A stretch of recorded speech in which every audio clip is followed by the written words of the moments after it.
everyone. Welcome back. This is Jennifer Dalmas again, and ready to work with you guys on the Kreutzer Etude today, Kreutzer 28.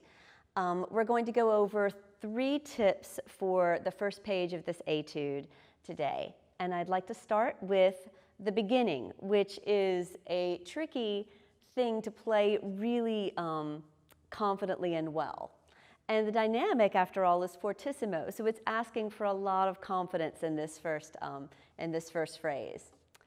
So we'll play the first, phrase with lots of confidence, and then here comes the up-bow staccato passage, right?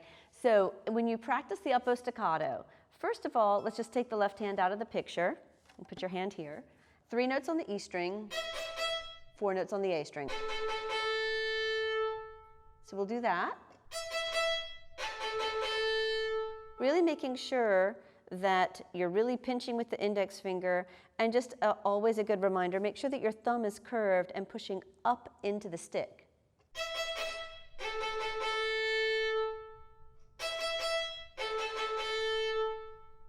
And then you can take out the pause. And then let's put the pause back in, but add the left hand.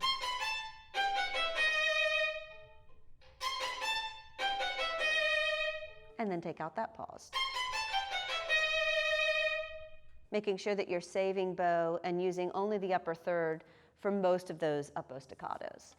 So this is the whole opening phrase with big, confident sound, fortissimo.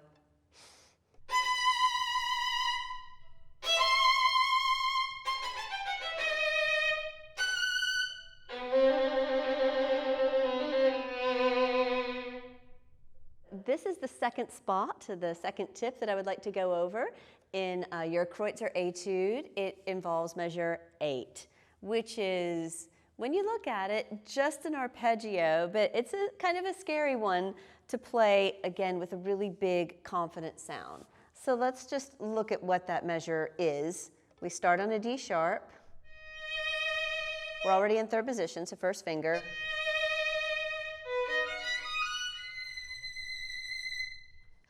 So, how to practice that? I would first practice making sure that just the string crossings are really nice and clean. So, practice everything that happens before the shift.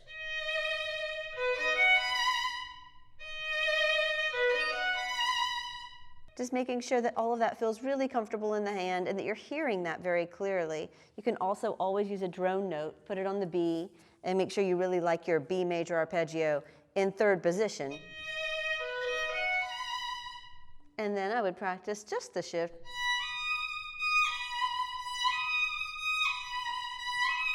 And I'm turning around so you can see that my thumb is very relaxed.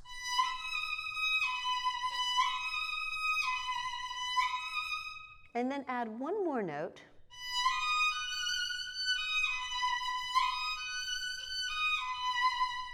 And then last of all, of course, those 3 notes then appear. So making sure also that you practice just the top B arpeggio. So starting on the down bow. And if you don't wind up on an up bow on that 4th finger, something has happened to you. So make sure that you practice that carefully and correctly. And then I would practice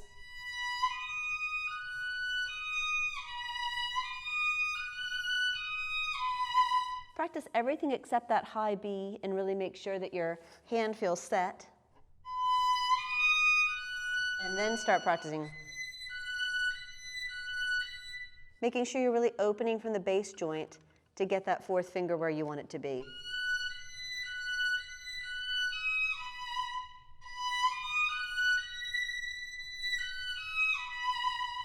And then as a final step, long, and then play the B, down bow again. And then just play it backwards, because if you know it backwards and forwards, you're in great shape.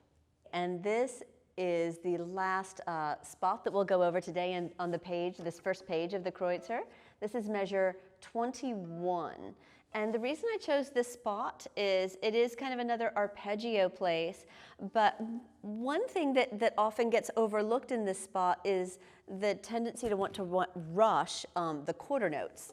And so I've heard students play this quite well.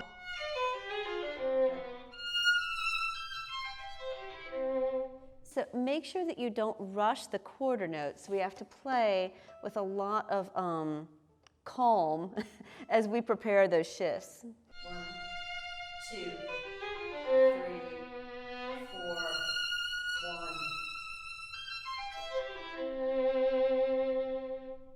So make sure that your quarter notes are just nice and paced, really subdivide.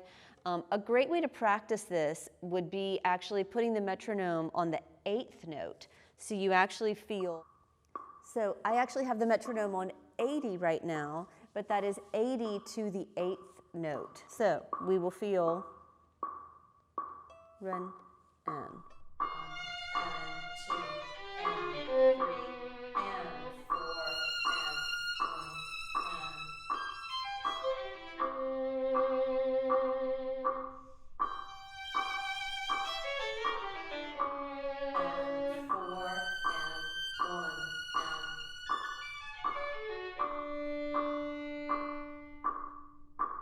So as you go on in that next couple of measures, you'll have some more big shifts with quarter notes. Make sure that you're just playing those very calmly, not rushing, saving bow.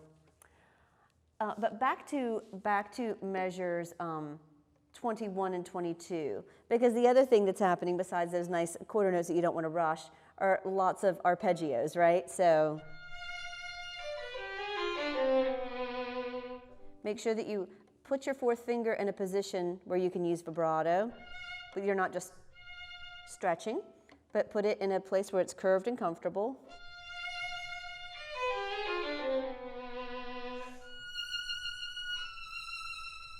And then we have just a C major arpeggio, so putting a C drone on will be very helpful there. So having a C drone as we practice.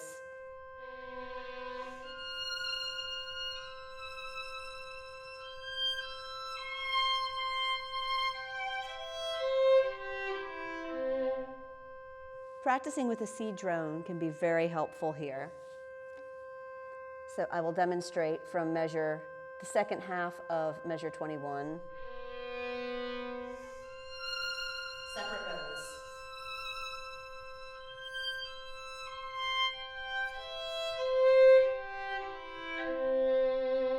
Also practicing it back up.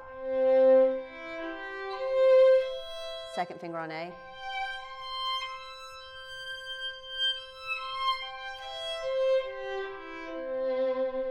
Then you can start slurring groups of 2, groups of 4, and then play it as written.